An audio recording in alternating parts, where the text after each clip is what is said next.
చూడు, నేను గట్టిగా తొడచరిచానంటే ఆ సౌండ్కే గుండాకి చస్తావురా నువ్వు. నా ముందు తొడగొడితే తొడ మెడ రెండు నరికేస్తావు. ఇది బొబ్బిలి సింహం పంచ. మళ్ళీ ఈ సీమలో కాలు పెడితే ప్రాణాలతో ఉండవు. బీపీ తెప్పించుకు నాకు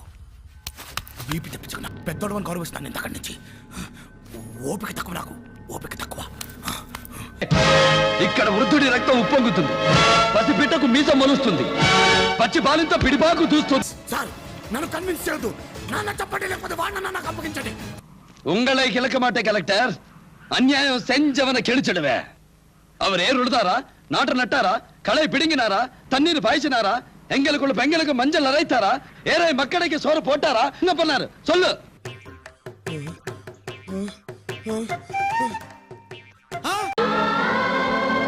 ఎక్కడో దూరంగా వినిపిస్తున్నా మరణ సంగీతాలు మృదురవానికి మై మరిచి తేలిపోతున్న ఇంద్రియాల వ్యవస్థ స్థితిని దాటుకుంటూ జీవితపు చర్మ మధ్యలిని ముగించి మెలుకవే ఎరుగని కమ్మని నిద్రలో కరిగిపోవాలనే తపనతో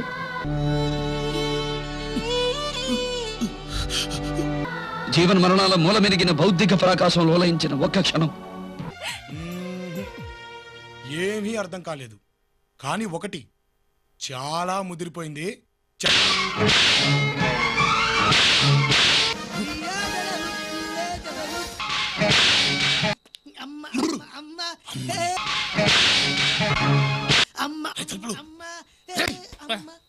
ఏంటి సింహాద్రి చూడు,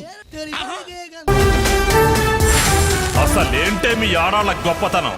రేయ్, కడుపులో బిడ్డ ఆడపిల్ల అని తెలిసి ఉంచాలా ఊడ్చాలా అని ఆలోచిస్తుంటే పుడతామో చస్తామో తెలియని పరిస్థితుల్లో ఎలాగోలా పుట్టేసి పెరిగేసి ఎదిగేస్తున్న టైంలో తను పుట్టింది తన కోసం కాదు, ఎక్కడో పుట్టిన ఏదో కోసం అన్న విషయం తెలిసాక అమ్మ నాన్న కలిసి 1 కిలో లడ్డూలు 1 కిలో చెగోడీలు పెట్టి దున్నపోతు లాంటి ఓ పెళ్లి కొడుకును తీసుకొచ్చి తల దించుకుని పెళ్లిలో కళ్ళు దించుకుని శోభన గదిలో పడుకుంటే గుండెల మీద తాలి బరువు, శరీరం మీద వాడి బరువు మోసి మోసి వాడు వేసిన విత్తనాన్ని